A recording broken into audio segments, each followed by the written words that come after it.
Hello, hello. Hold on. Hello. I'm retweeting us right now. Okay. I usually do it while we're counting down, but for some reason it wouldn't do it. And I got to share on the Facebook too. Okay, I think we're all set now. But hello, and welcome to the Real Football Fans of New Jersey. We still have to secure that horn. I don't know. You just gotta get a soundboard or something, like a guy off to the side who just does the sound whenever we ask him to. I think it'd be great. We need that. If anyone's looking for a summer job, we can't pay you, nor can we give you college. Yeah, it's an internship, but you don't get credits, you don't get paid. We literally just need you to whenever we ask you to. So I think it's a great job. But as always, welcome again to the Real Football Fans of New Jersey. Thank you all for joining us live, if you are joining us live across Facebook, YouTube, and Twitter right now. But then also those who listen on the pod, who don't have time to watch us live, that's fine. We'd probably prefer it. Listen to the podcast while you're taking a bath, having a glass of wine, sitting down, just chilling for the day. Maybe you're back to work. Maybe you're back to work commuting. Great podcast to listen to if you're commuting. But as always, every single week, we give you the top football stories. We give you the top housewives stories, and we're drinking wine and we're bringing everything to you. So let's go ahead and get into it. So we gave you guys 3 poll questions this week on our Instagram account. So as always, thank you for participating. Always have great participation across those channels. So let's get into it. I'm going to give you the 3 questions first. So the questions are, what dark horse candidate do you think would be more likely to win a Super Bowl this upcoming season, Tennessee or Indianapolis? The second question is, should New England draft a quarterback at the 15 spot in the draft? Well, draft a quarterback. Yes or no? And then finally, which housewives house would you rather own? Dorinda's Bluestone Manor in the Berkshires, or Melissa and Joe's Shore House down at the Jersey Shore? So again, great set of poll questions, great engagement from our audience. So let's get into it. So the first one, what dark horse candidate do you think would be more likely to win a Super Bowl this upcoming season? The Tennessee Titans or the Indianapolis Colts? Yeah. 52% of you went with the Indianapolis Colts. Yeah, I'm not surprised that this was close. Obviously, there's just a slight edge going to Indy as the favorite here. But I actually went with the Tennessee Titans. And I got to tell you, I really love that entire Colts roster, minus the most important position on the football field. I am not a believer in Carson Wentz. I don't feel as though his career is going to be resurrected in Indy despite having all those playmakers around him. I am going to go with the Tennessee Titans. And this is now when I've had a second year of seeing Ryan Tannehill with this team. I thought his first year there was a fluke. He backed it up again with another phenomenal season. And that to me is the difference maker, is that quarterback position kind of brings it together.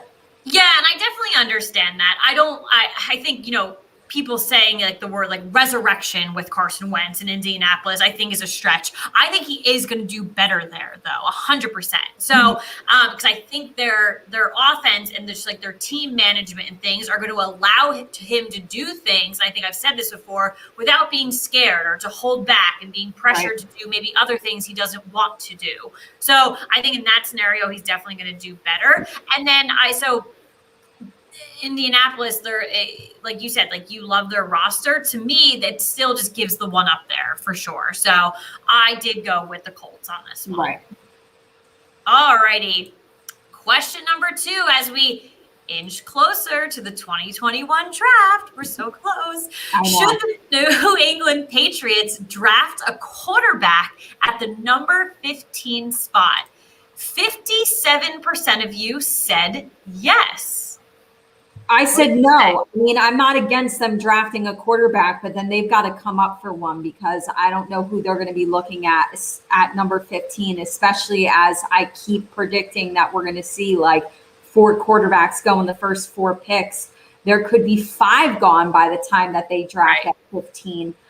So I said no specifically because it's asking at 15, should they draft one? I actually think they're really in need not only of a quarterback, but of a wide receiver. And it kind of ties into one of our big stories of the night. And I think at 15, they might be able to get a look at a really good one. So at 15, maybe get a wide receiver. If you want to get a quarterback, which I think you do need a quarterback, you got to come up. Well, listen, great minds think alike, because I voted no in this as well, specifically for the reason that they are at the number 15 spot. Right. I have said this from time and time, and here's a little hint, we might revisit this later. Yeah. I believe that the Patriots do need to jump up if they do want a quarterback. I do believe that they are going to jump up. That is one of my biggest. I really think they might. I agree with you. That is one of my, like, if I was a betting woman and I only bet on certain things, I'm not a big time sports bettor, but if I had to sit down today and put money on something in the NFL draft, it is that the New England Patriots will move up in the draft in that first round. So I really do think that they're going to. But I did say no, because at 15 you're not getting a quarterback. But you're absolutely correct. This is a wide receiver, very, very friendly wide receiver draft. They could get someone excellent at 15. So it's up to them if they want to sit and wait and get a solid maybe a wide receiver 1 at the 15 spot, and then maybe wait and see who else is available quarterback wise, or do they technically still have room in the NFL with current QBs right now? Look at guys like Teddy Bridgewater. They're technically on the market. So New England definitely has some options here, and who knows, Bill Belichick's dog might be behind the computer this time again. So we have to see what the dog is looking for. So I agree with the dog's opinion. So we will see. All righty, and our final poll question for tonight is obviously a Housewives one, and we're talking about real estate here. So which Housewives house would you rather own? So Dorinda Medley's Bluestone Manor, which we see every single season when the women travel to the Berkshires. So they do it during Christmas, they do it during Halloween. So we do love a good Bluestone Manor trip, and we love that house. Yeah. Or are you traveling down the shore to the Jersey Shore for Melissa and Joe Gorga's Jersey Shore house, which Katie and I have grown to love, especially over this past season, because they can't really go many places because of coronavirus. So they're down the shore, and we're loving that house. So 84% of you, a big majority, went with the Jersey Shore. And it's no surprise there. Yeah. Our demographic of followers are probably all based in New Jersey, and we love a good shore house. And this was hard for me because you and I are both very much tied to Bluestone Manor. Yeah. And so it was definitely difficult, but I love that shore house. They are completely and utterly different houses, location-wise, look-wise. Right. One's got that old money feel. One's got that new money feel. I love that old money feel. Yeah, and I love them both in their own right. Who doesn't love a brand new updated house, right? But who doesn't love like a gorgeous old charming house? Right. They're completely different. But maybe it's because we've been watching Jersey right now on TV, and this house is being showcased so much in these last couple episodes. But Caitlin and I were all about like Joe Gorga cooking breakfast outside. And oh God, I love it. While they're mixing up pina coladas in their outdoor kitchen. Give me the Gorga's Shore house. It's beautiful. Let's get on the boat and go to lunch. Like, oh my God. Like, let's. Well, I think too is like, of course, Dorinda's house is like an awesome, entertaining house. But you and I like love to be with our friends. Right. We love to entertain. Like, I just feel like that's a house, the Gorga's house, where you get your crew of friends together and you just have a ball. Like, that's where I want to be. Yeah, I do think though, and I think that's great. And I think one of the things we've brought up on the show before is that, prior, seasons back in New York, they would go to the Hamptons for the summer, and it transferred over to, the Berkshires in the winter time. The one kind of positive thing about this latest season or 2 seasons ago when they were in the Berkshires for Halloween, they did spend a little time outside, and we got to see how beautiful the property really was. So I think that's what we're drawn to too, being outside, entertaining. It's beautiful out in summer. So different. Still very much different, but we definitely want to, we would dabble in the fish room. Obviously, we gotta stay there, but definitely for sure. But yes, great poll questions. Thank you guys so much for participating. As always, we are live right now. If you are watching live across Facebook, YouTube, and Twitter, if you have any questions for us or even commentary on what we're saying right now, go ahead. Let's go. Let's hear it. We want to hear your questions. We want to hear your commentary. Maybe I'll even pop it up on the screen so people can see. But definitely, let's keep the engagement rolling throughout the show. Absolutely. And with that said, let's get into our big stories of the week in the world of football. It is New England Patriot related, possibly trying to replace this guy, like I just said, in this year's NFL draft. We are talking about the announcement of Julian Edelman retiring from the NFL. So on Monday, Julian made this announcement. And it came a little bit over an hour after New England had terminated his contract due to a failed physical. Edelman, of course, helped New England to win 3 championships during his time there. I almost thought it was more than that. Right. He was also, we can't forget, he was the MVP of Super Bowl 53, had a 12-year career, spent the entire time with New England. Always, I mean, that's a rare thing. We say it a lot on the show now for somebody to like that's success within its own. Like if he even wasn't as successful as he was, like to stay on a team for that long in this type of NFL that we see today, that is success within itself. Absolutely. So Edelman ranks second in NFL history with 118 postseason receptions. People feel like he was always solid during the regular season, but it was like a light switch when he hit the postseason. He was just Mr. Reliable. He was Tom Brady's safety blanket. He's second on the all-time New England list for receptions and 4th on the team's receiving yards list. He obviously had an amazing career for somebody who played quarterback in college, never played wide receiver in college. He was drafted in the 7th round of the 2009 draft. Goes to show with the draft coming up, like, don't sleep on you got to stay alert the whole time. You have to. Hidden gems in the late rounds. So like I said, he played quarterback in college, only converted to a wide receiver when he got to the NFL. And by having his contract terminated for a failed physical, he now becomes eligible for the injury protection benefit and can collect up to $2 million from it. Obviously, we saw a whole boatload of shout outs to Edelman in his career, people tipping their hats to him, especially Bill Belichick, especially Tom Brady. Big bonds between Julian Edelman and those guys, and a lot of respect for him. He was just like the word I think when I think of Julian Edelman is scrappy. He was just a scrappy fighter. He fought for every yard, every inch.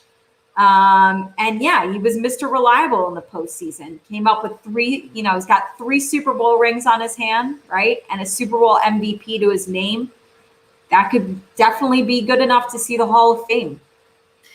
Yeah, I mean, honestly, like I think that's an entirely different conversation. It's been threads that I've been reading on Twitter over the past couple of days. It's like, let this dude enjoy his retirement and oh my God, let's flood that. But because I definitely can see both sides, yes and no there. But I think that what's interesting is, and I do understand, the benefits package that he does receive, from being placed, for the failed physical and things like that. I just think the process of announcing things was a little weird. I think they should have just and let him go forth with his retirement. I don't understand. I don't know what the rules and the protocols are of we have to announce that we're terminating someone.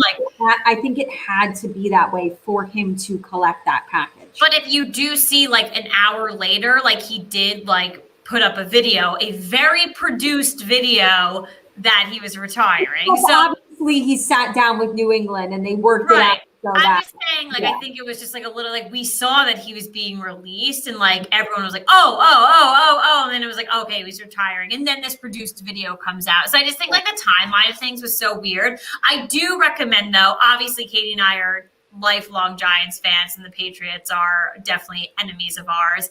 The video, his retirement video, it gave me chills. It 100% did.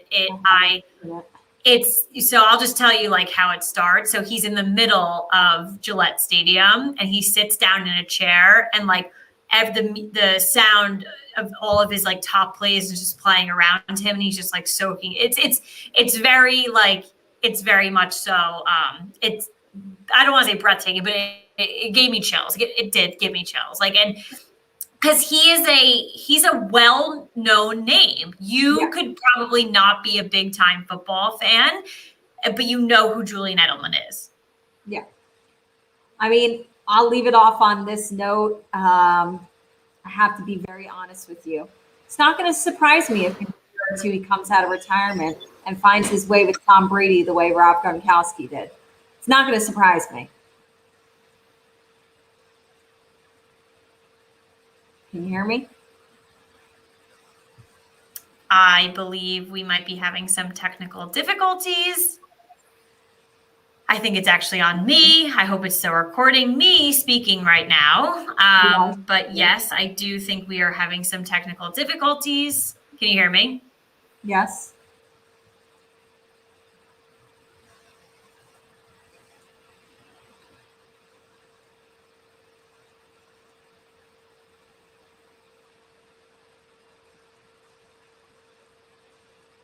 We are still live.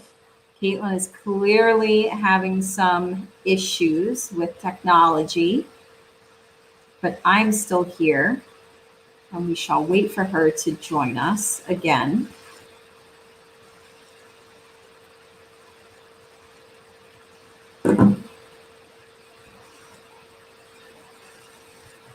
If you're still with us, thank you. Stick with us. I'm sure she'll be back in just a second. It kept you in. Yeah, I was here. Oh, good. All right. How'd it go? Good. I didn't hear your response to what I was saying. I don't know if you heard me or not, of how it's just not going to surprise me if in like a year Edelman comes out of retirement and finds his way with Tom Brady. Oh, goodness. I think that's a great point that you made, because that was the first thing as soon as because that's why I brought up the timeline too, because in that hour that he was not officially retired, it was the speculation of like the memes of, Tom Brady calling him of like, hey, I'm going to move down to Florida now to retire, winky face, all this stuff. So I think that's hilarious. But listen, he's a young kid. I do know specifically in his retirement, younger. He was in the league for 12 years. But it's still young to me. I mean, maybe I just think all NFL. Yeah, but that's still Tom Brady. Maybe every time I think of Tom Brady, I'm like, everyone's young. Everyone's young. Yeah, Edelman is 34 years old, and in the NFL, that is not young. I don't know. But so younger. Sorry, younger in like regular life, not in NFL life. If you go to play with Tom Brady, though, it doesn't matter if you're 80 years old. If he likes you and you play for him, you're playing for him. That's it. But I definitely, I think that's funny for sure. So, but he might find his way back. We'll see. Time will tell. I'm just so relieved that you stayed on the live stream. I thought we were done, out, caboose. I was here. It's all good for recording purposes too, because I want to gather the audio from this. So I'm just happy that you were on. Even if you were on the screen by yourself, that's okay. I still have all of that solid audio. But thank you for taking over for that little tiny second. But gotcha. All righty. So, and this is what, we prepare for times like this, but we do have other stories. We still have, listen, free agency is still feeling hot. Dun-dun. Ole, ole. Where does that bring you back memories from? Doing a conga. Yep, at Katie's bachelorette party, Ocean City, Maryland. Biggest conga line you've ever seen in your life. I'm sure there's a world record, but that hard since Nam. I honestly, I gotta tell you, we probably brought it up on the podcast after your bachelorette party.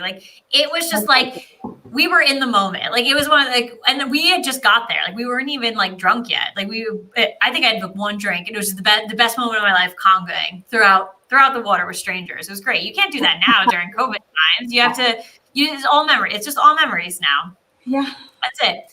Great song though. So again, feeling hot with the free agency. So we did see a pretty interesting move yesterday, I thought. So former Pittsburgh Steelers running back James Conner has signed a 1-year deal with the Arizona Cardinals. I'm a little interested on the 1 year, to be perfectly honest. So you might have. I feel like we're seeing that a lot though with a lot of these free agents. I feel like a lot of them are 1-year deals. Not surprising too with his injury, so that might have come into effect. So he did do 4 seasons with Pittsburgh. He was injured. I think how many games did he miss? I think he played 7 games last year. I think that's what I heard. I had to pull up like the actual stats from that. So he's going to join though Chase Edmonds in the backfield for the Arizona Cardinals. But he obviously did have the injury. Off-season toe surgery too, but speculations that could be ready to go by June. So we will see there on that, obviously. Right. So that's it with him. Yeah, you're right though with like the 1-year deals. But I know as much as you shot me in the face for saying Julian Edelman is young, James Conner is actually young. So he is actually young. But running backs do age in the NFL hard. So 4 years is a little. Someone else who is young is Chase Edmonds. Right. And this was a huge win for Arizona because they did. It's a good one too. I like it. They did let Kenyon Drake walk. Yep. They had Chase Edmonds as their running back 1, which is not cutting it in my opinion. Right. And I think this was an absolute win for Arizona in free agency. And I think it's a loss for Pittsburgh. I like James Conner. That's what I'm saying. Like I was surprised by this. Like I really am. Mm-hmm. He's again one of those young players that you like to watch no matter what team they're on. Like and I think he's been very impressive. He kind of reminds me of as far as production wise and kind of like for whatever reason is underrated too and gets a little bit forgotten is like he kind of reminds me of like Philip Lindsay. Okay. I do like Philip Lindsay, and obviously with his move, I feel like both of those guys produce, and it's not necessarily like acknowledged that they produce. Well, I think it's the same thing too. Like with that move, it was kind of like, well, why would you want to let that go?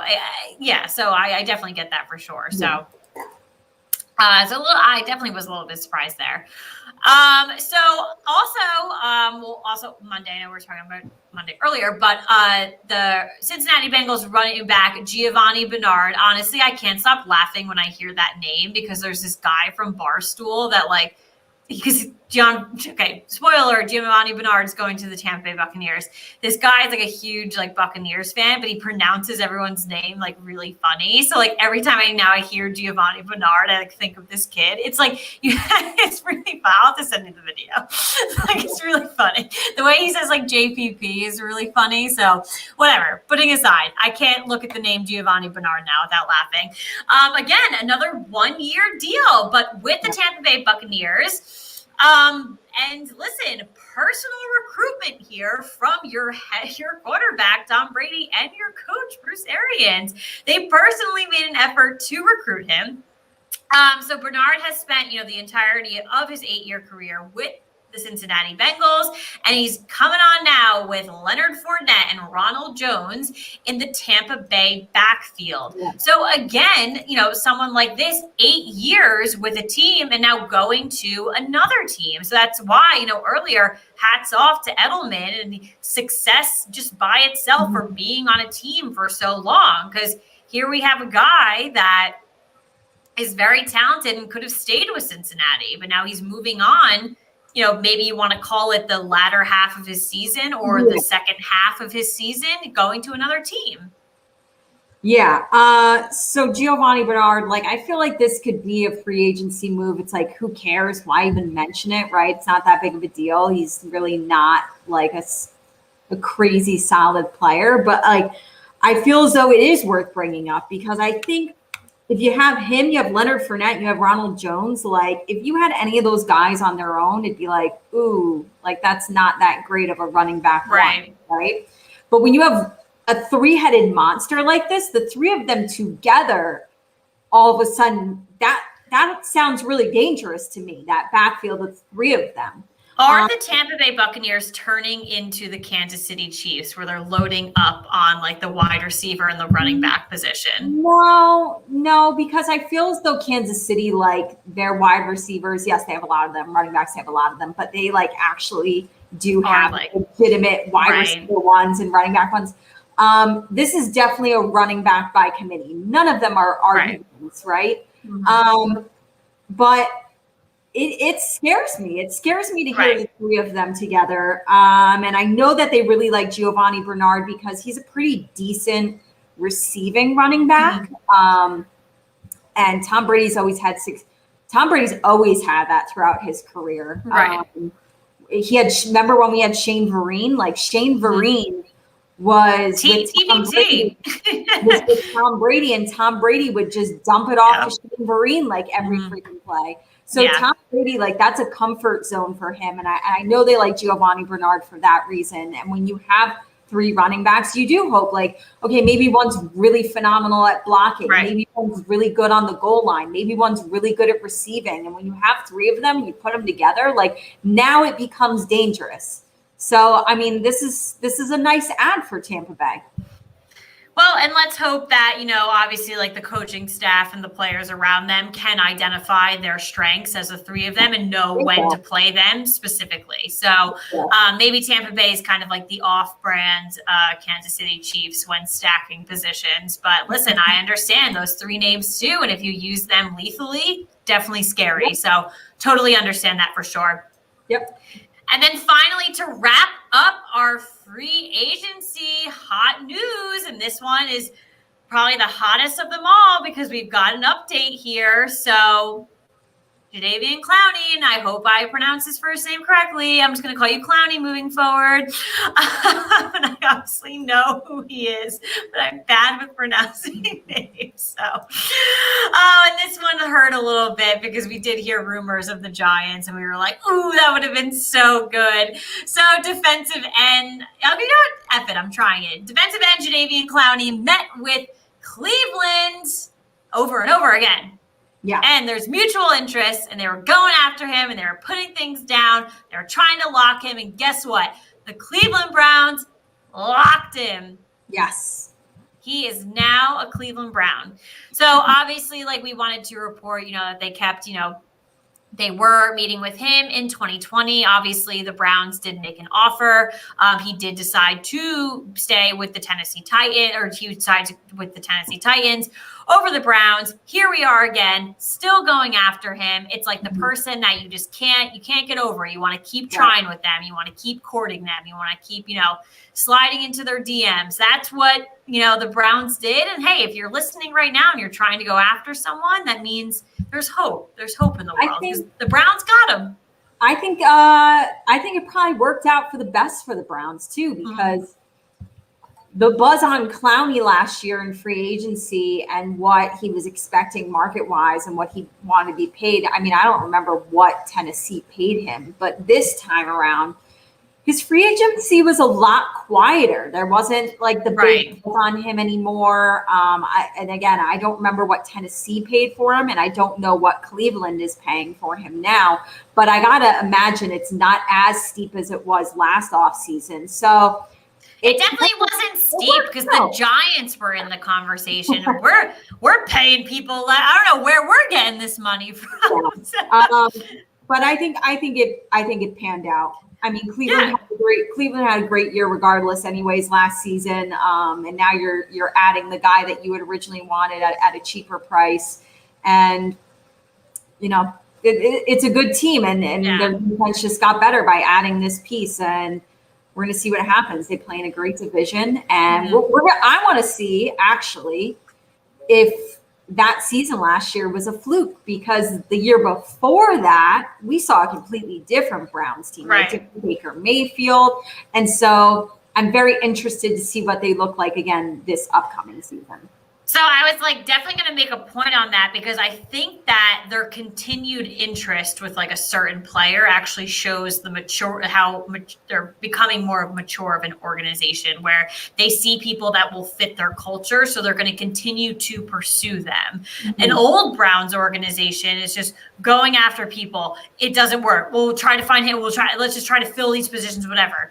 They're now filling positions strategically and going after. They're working with what they have. Obviously, they can't just get rid of people.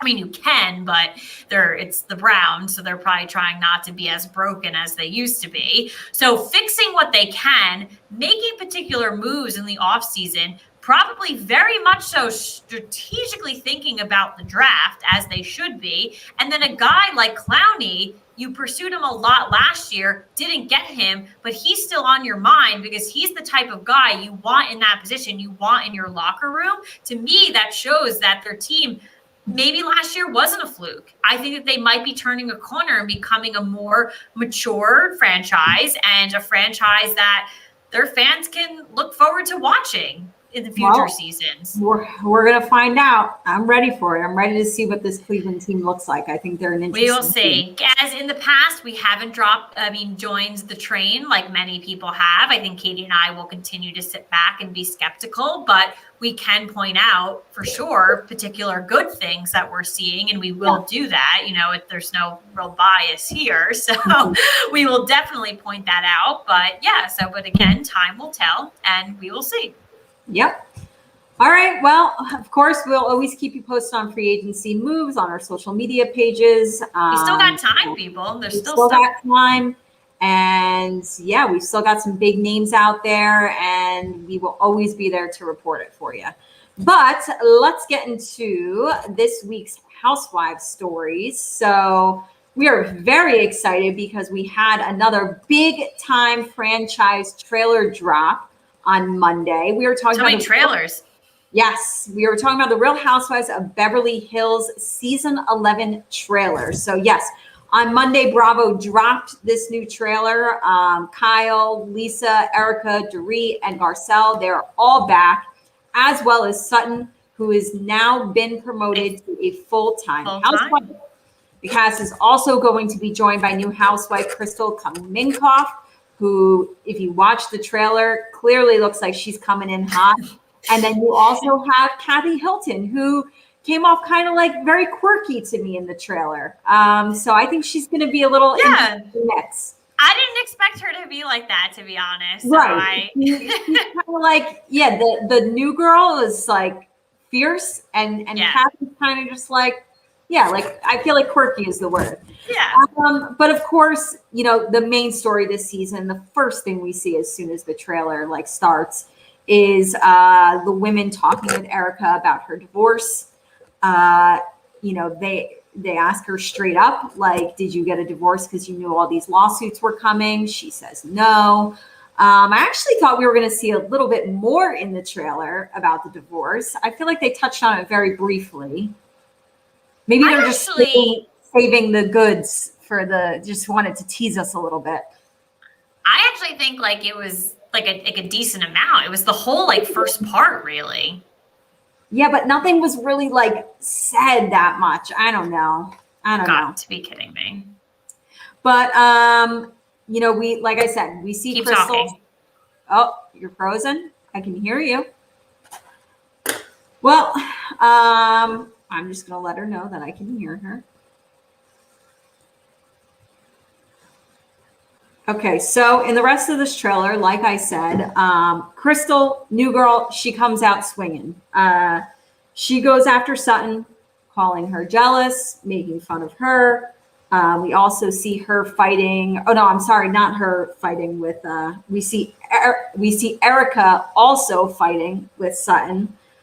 Very intense conversation and fight that goes on in the trailer between those two.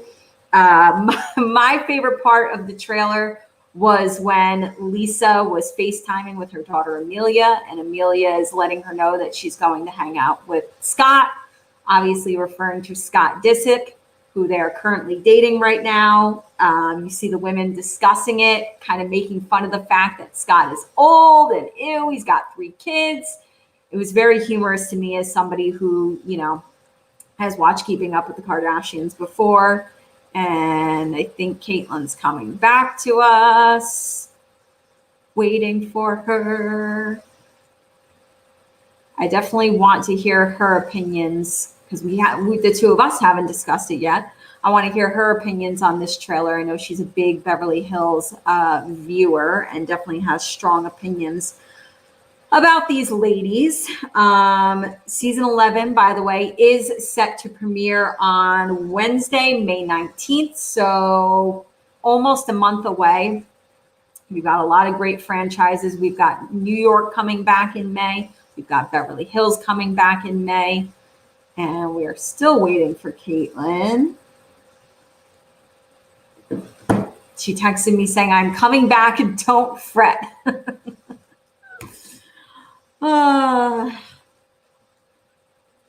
with us, folks.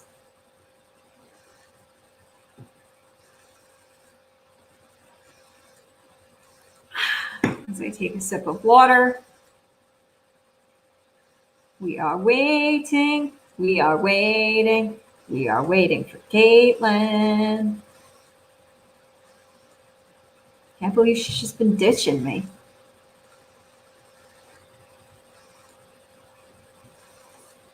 We have a good game tonight, by the way. It is football related. The theme is looking forward to the 2021 season, answering some questions about that. Obviously, we have get it off our chest.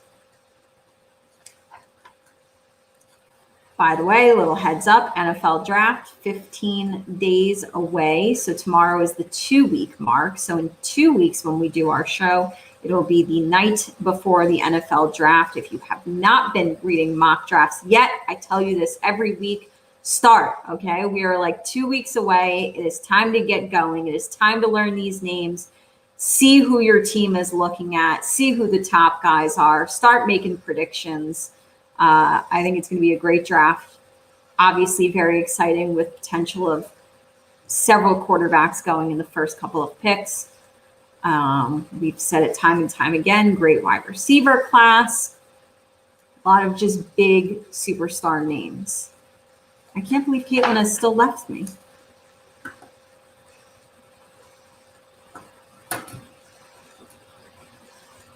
Well, I'm going to go into the second housewives story. And when she comes back, she can give you her opinion on the Beverly Hills trailer. But our second big story of the week in the world of housewives, a special announcement from Andy Cohen and Watch What Happens Live. This past week, Andy took to social media to announce that Watch What Happens Live is gearing up to film a special featuring Bravo Kids. It is going to include Brielle Bierman, Riley Burris, Frankie Catania, Brianna Culberson, Gia Giudice, Shane Coe, Victoria De Lesseps, Albie and Chris Manzo, Brooks Marks, Noelle Robinson, Avery Singer, and Cairo Whitfield. Yes, so many past, present, newbies like Brooks Marks, oldies but goodies like Albie and Chris Manzo. Excited to see those guys. Obviously, we love Frankie Catania. We would love to see Gia. This is a whole great lineup of Housewives Kids. The air date has not been set yet, but Andy did reveal on his Sirius XM show radio, Andy, and this is pretty comical, that he's already gotten complaints and that he heard from 2 different housewife moms asking why their daughters weren't included. Obviously, that leaves huge speculation as to who it is, but Andy is keeping tight-lipped on that one. The one caller asked specifically if it was Sonia, which was an interesting question. But Andy denied it because he did note, like, yes, it would be great to have her, but she's never even been on the show anyways, so he didn't really bother to ask, which is fair enough. But I think the whole world would very much so be interested to finally see Sonia's daughter revealed on Watch What Happens Live or Real Housewives of New York. He also noted that Vicky's daughter, Brianna, is the first daughter of all daughters and that she walked so the rest could run. So obviously an OG Housewives kid. But a lot of these guys are, because franchises like New York, Victoria de Lesseps. We saw her when she was little. We saw her brother when she was little. The Giudice girls. We saw when Adriana was born.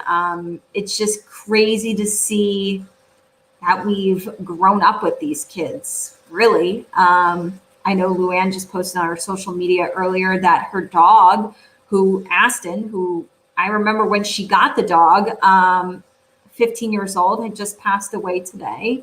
Very, very sad. We love puppies. And yeah, it's like not only have we seen their kids grow up, we've seen their pets get old. We've been with these women and these kids through huge milestones, huge journeys in their life. And I'm very excited to see this special with the kids being featured. So let's find out what's going on with Caitlin. Let me shoot her a text. Because next we got a game. I can't play this game by myself. I mean, technically I could, but let's hope she's coming back soon.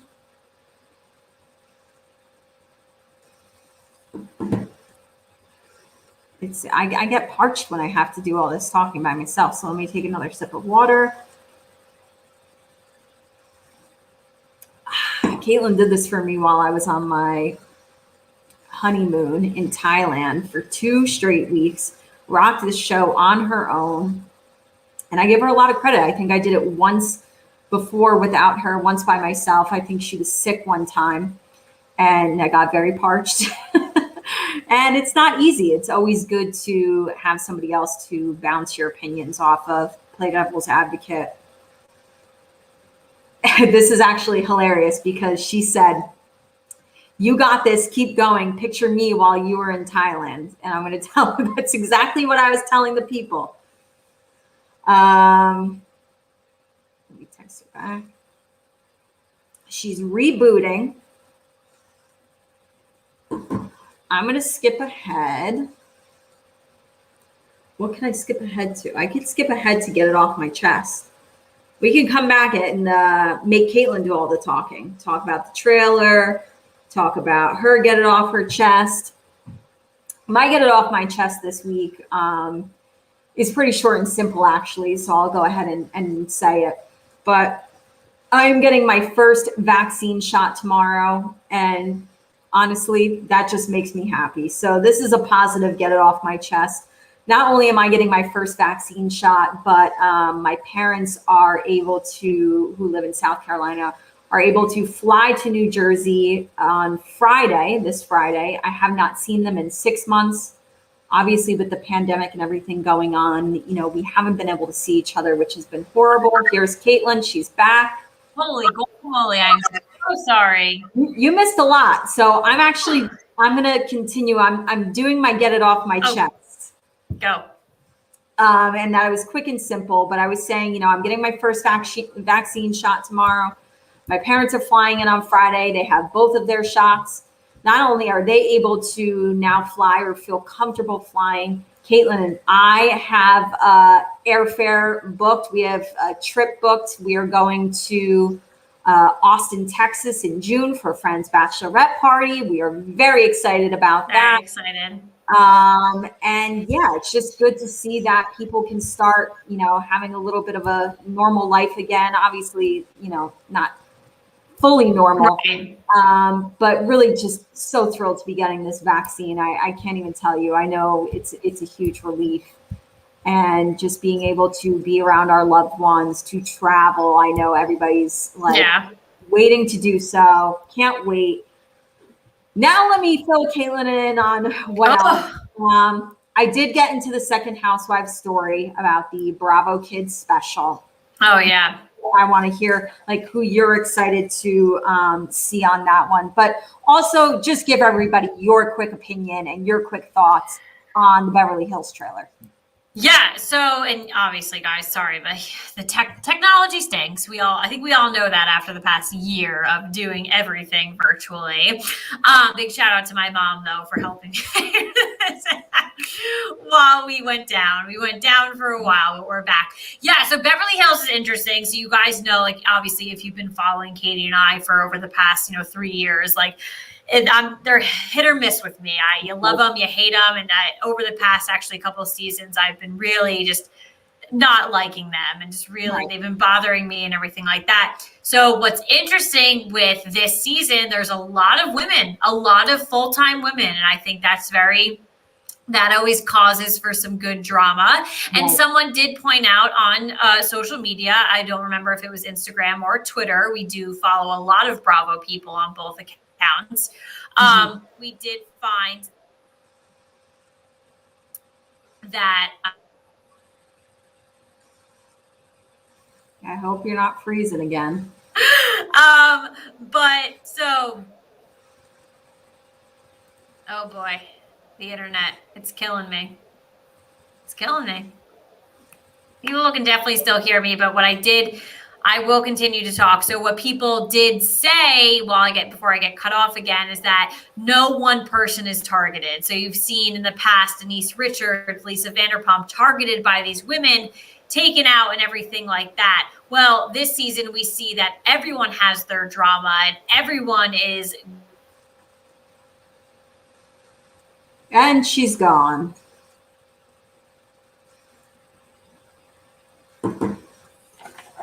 Oh my goodness. There's two of how's it happening? There's two of me. How's it happening? What is this? Who is that? Caitlin. That's sketchy. Why is there another Caitlin in the stream? Okay, whatever. Did you hear my spiel about the Beverly Hills? Yeah, a little bit. Whatever. Regardless, they're not ganging up on women, and technology sucks. So that's that. Okay. Quickly, who are you looking forward to seeing on the Watch What Happens Live Housewife Kids special? Oh, I can't wait to see the Jersey kids. So obviously Frank Catania. Oh, I love Frankie Jr. We love him. Like I want to see Gia on there. And yes, I'm definitely most looking forward to the Jersey kids. And we get the Manzo boys. Oh, so yes. Oh, the time. Yeah. Getting old school Jersey kids. I think it's going to be a great special. I can't wait. I was saying that we've seen these kids like honestly grow up. We saw Adriana Giudice being born on the show. I know. Like a little lady. So we've honestly like grown with these kids. We know them. It feels like we know their milestones, their journey. And I think this is awesome to do this because we've been with some of these guys for over a decade now. And I can't wait to watch it. Yeah. All right, well, let's get into our game. Let's play it together while we're both here. Nervous.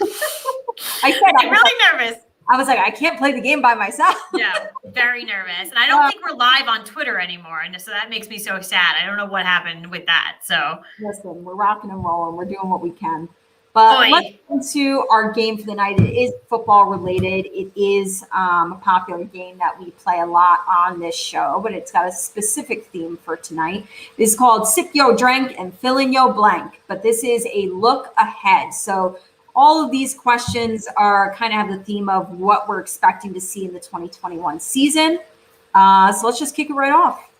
Question number 1. My sleeper team this upcoming season is the blank. Hey, listen, it goes along with our Colts. I mean, wow, it goes along with our polls earlier, but I am going with the Colts. Yeah. I mean, you could have plugged in the Colts or the Titans here. Yeah.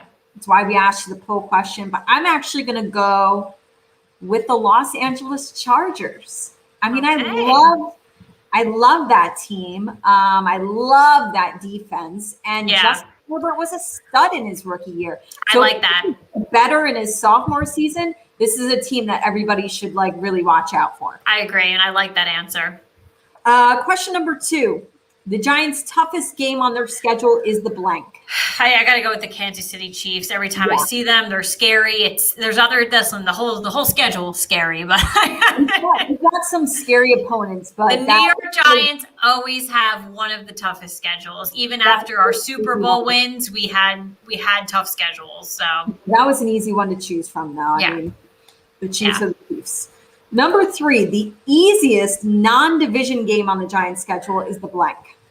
I don't want this to actually like look bad for the team that I'm picking because I actually do see good things coming out of them this season. Yeah. I am going to go with the Miami Dolphins. So I'm actually a little happy that they're on our schedule because I do think that they are an up and coming team, but I want to give that as a compliment. I do think they're going to do great things this season. I think they're going to do good things in the draft. I have obviously a lot of faith in Tua Tagovailoa, obviously my boy.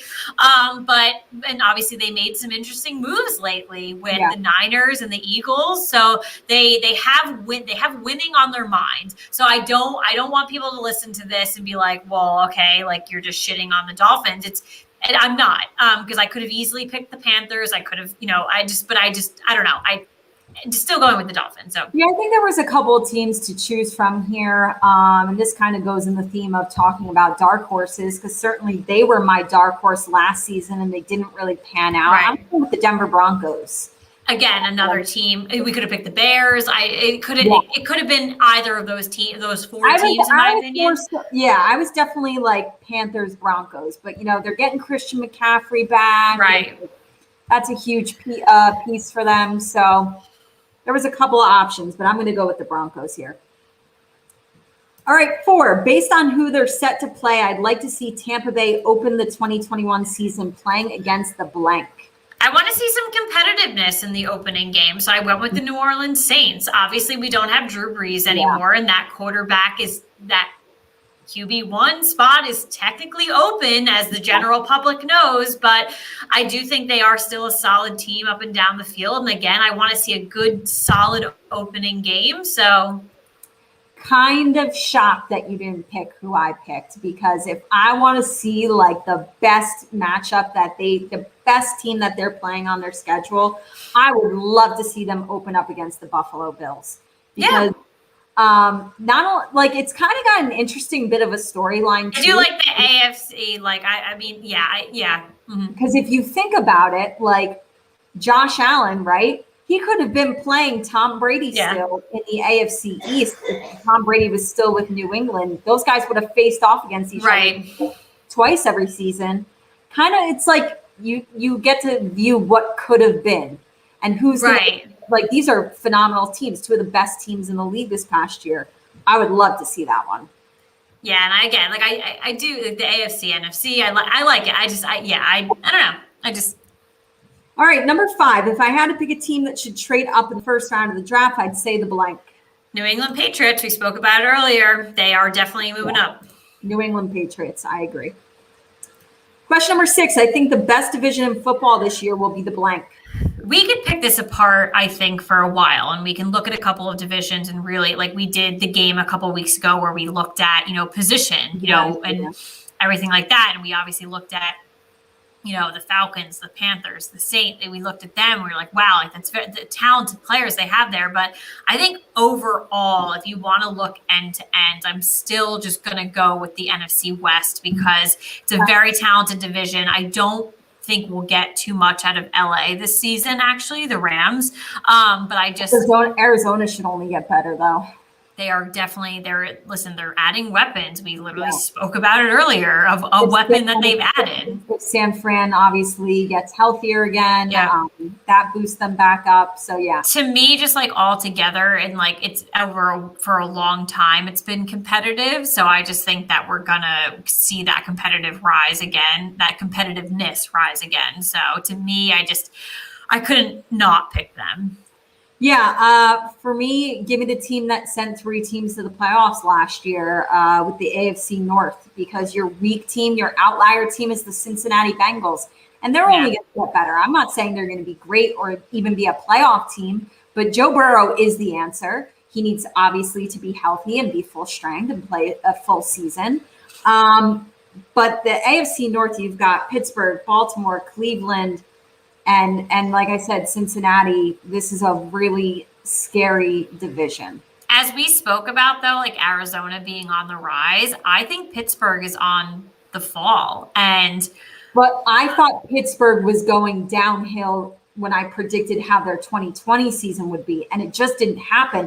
And don't forget, this was the team that was, undefeated at what? They were like 12-0 before they finally lost. And I know that they were a little disappointing down the stretch, but they're still no joke. But I think that shows their true colors of the team where they were in the downstretch. So that's why I'm thinking that. And for Cincinnati, we don't know if they're on the rise or not going to be good. So that's why if you have 3 over 4, that's why I obviously went with the NFC West. But because I do think that division is very tough. And, you look at them. But to me, Pittsburgh, I don't know. And we can make those hot takes as we get closer to the 2021 season. But I don't know. I'm just not, it doesn't sit well in my gut with me for them.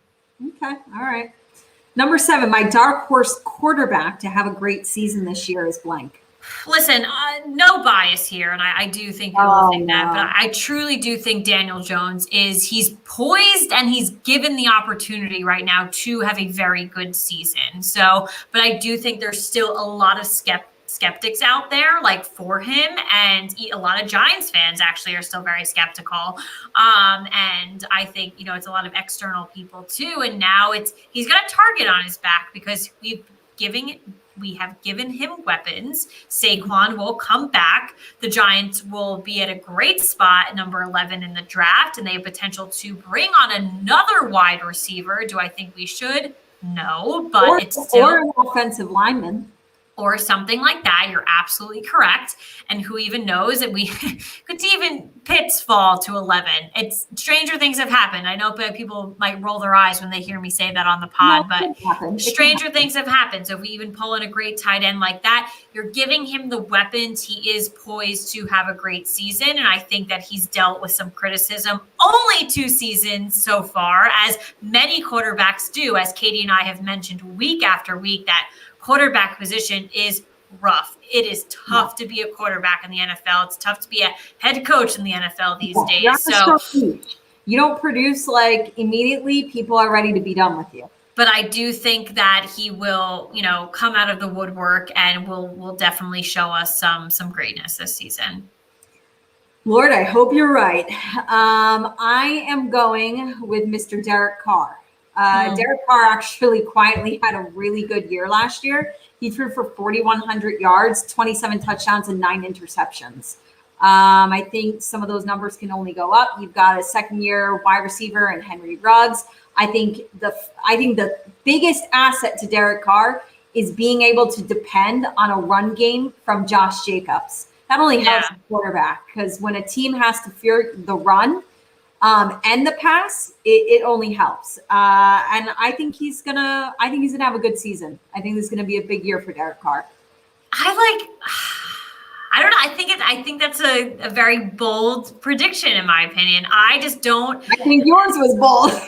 It was. I definitely think it was. I don't know. Just Derek Carr for me, and you guys can play the receipts from when, before the leg injury, I was big into him. I thought he was very exciting to watch. I was very impressed. And then I just don't think, you just read off great stats. I won't take that away from him. Right. I just don't think he's back to his potential, but we could see. It doesn't matter. Listen. They're dark horse candidates for a reason. Yep. All right. Number 8, a playoff team from last year that I think will struggle the most this year is the blank. I'm going with the Los Angeles Rams. I did not like the trade between Goff and Matthew Stafford. I was like, what is his name for a second? Matthew Stafford. I did not like that trade. I do not think he will make the Rams were building up with Jared Goff, in my opinion. Yeah. They're going backwards with Stafford. I don't like that trade. I don't think it's good for the organization. I don't know. I just think they're going to struggle. I like Stafford better than I like Goff. I don't like either of them. I really like the roster. I like the wide receivers. I love the defense. I'm going with the Chicago Bears. Yeah. Right now, you have Andy Dalton as your starting quarterback, and to me, that's just they're so sold on him too. I want to know where the passion behind Andy Dalton is. Where is this coming from? It sounds weird to even though the season wasn't that long ago, it feels weird to even remember that Chicago was a playoff team. I know. How the hell did they make the playoffs and some other teams not? I guarantee 50% of our listeners are probably wait a minute. What? Yeah. So this is, to me, could be, a very poor team this upcoming season. And I think out of everybody, they are going to be the ones to struggle the most. All right, number 9. This is our one question that's looking forward into the fantasy football season of 2021. Yeah, many people still talking about it. Sorry, not still, but starting to talk about it. And I'm like, ooh, slow your roll, peeps. In no particular order, my top 3 fantasy football running backs for 2021 are blank. I'm going with Derrick Henry, Saquon Barkley, and Josh Jacobs. Oh, wow. We went different. I'm going with Christian McCaffrey, Dalvin Cook, and Derrick Henry. And actually, I felt like my guy who was like almost in the top 3, just at number 4, Alvin Kamara. And so I felt like those were. I just think with McCaffrey and Dalvin and Kamara specifically, they put up like just as many receiving yards as they do rushing yards, and they all find the end zone. Derrick Henry puts up the same amount of yards. It's all through running. And he finds the end zone just as much. And I give him the slight edge to go into my top 3, though, because I feel he's very reliable. He plays 16 games in a season. He stays healthy. A couple of these other guys have battled injuries. And so, yeah. It definitely gave me chest pains not to put Dalvin Cook in my top 3, and I want everyone to realize that. Like, I'm not like just some like I'm not an idiot. Like I know what he's capable of. Clearly, like he won like in like the 3 fantasy leagues I was in this past year. Like he won like he was never on my team, but like he won some like games I was playing against just alone. Like he literally won it for that team. So like don't like literally label me as like an idiot or like put a dunce cap on me. Like I'm not that stupid. But like when I'm looking at the other guys, like Saquon Barkley healthy is better than Christian McCaffrey healthy in my opinion. Coming back off an injury, I do think so. And then obviously Derrick Henry, he's putting up those points running alone. And then honestly, Josh Jacobs, just what I saw from him last season, I can just continue to see that on the rise. So, okay. All right. And last but not least, number 10, I think the worst division in football this year will be the blank. Oh my God, I thought they said the worst team in football. Hear who you would say for that. The Detroit Lions. They're going to suck. Okay. I said it recently on the show too that I thought Jared Goff's not going to do shit for them. They suck. They're not good. Oh my God. Oh, I don't know. What do you say for the worst division? I'll think about it right now. I said the AFC East. I think that you've obviously got Buffalo, right? They're your solid team. I can't believe like Miami had such a good record last year. I'm not a believer in Miami.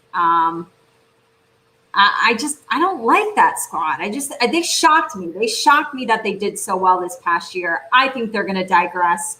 I don't know if I agree with this one. New England, I think, is bad.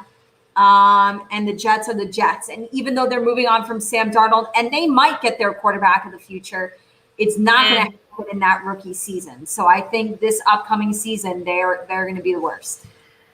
Yeah. I mean, obviously, yeah. I think like when you're like looking at it on like paper right now, like a lot can happen this season. Like, listen, the Patriots can move down and get one of the top quarterbacks in this draft, and things could change for them. Same thing with the Jets; they could get their guy at 2, and things could change for them. And Miami, you know who could potentially be bad? Who?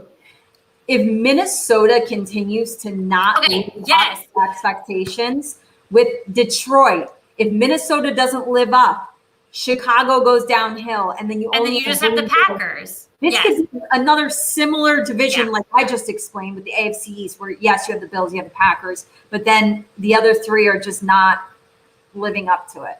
Well, honestly, like I know I mentioned this before with like and I can't believe I misread this question, so I'm very upset with myself. But it's similar to when we picked like the best division. Like we could sit here and nitpick things, and I could do like the division. Like I could nitpick that division, and I can sit down and compare them to the AFC East, and actually come up and say that one instead. Like you can sit down. There are teams or divisions that you really could sit down and nitpick, and a lot of them, all of them, I think, do have like their shining areas and like have good spots. But like you really like some of them you can really sit down and get like deep and dark into, I think. Yeah. So I mean, everybody obviously is going to have their number one team.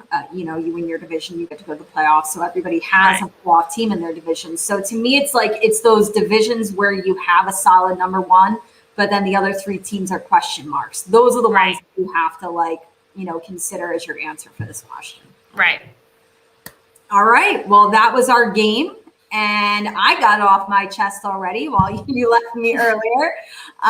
So why don't you go ahead and give us yours? It could be that you hate the internet. I do honestly hate the internet. And it's funny, I do these like live streams for work every week too. And one of the weeks we were talking about like technology and things like that, my internet crapped out and I was the host of the episode. Oh, no. And I came back on finally. It really wasn't that bad. I was out for maybe like 2 minutes. Came back and I was like, wow, isn't it ironic that we're talking about technology today? Well, I hate technology. Yeah.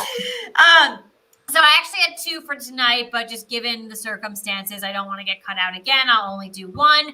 So recently, you know, the NFL has announced, like, you know, they'll do voluntary, you know, off-season practices for teams, like if they want to do them. I don't know what these, you know, practices entail, whether it's conditioning, lifting, things like that, whatever.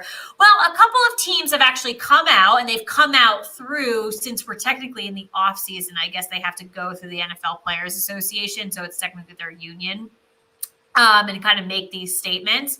So a couple of teams, I think it's probably like a handful. So I'd say 4 or 5 teams have come out and said, like, we don't feel comfortable participating in these voluntary practices or whatever you want to call them, because, you know, COVID is still, they're still on the rise while people are getting vaccinated. You know, there's still cases on the rise, things like that. We don't feel that the NFL has taken like the proper protocols to keep us safe. We have family like this. So if you go on like the NFL Players Association's Twitter, it's at NFL PA Players. Yeah. So it's at NFL PA.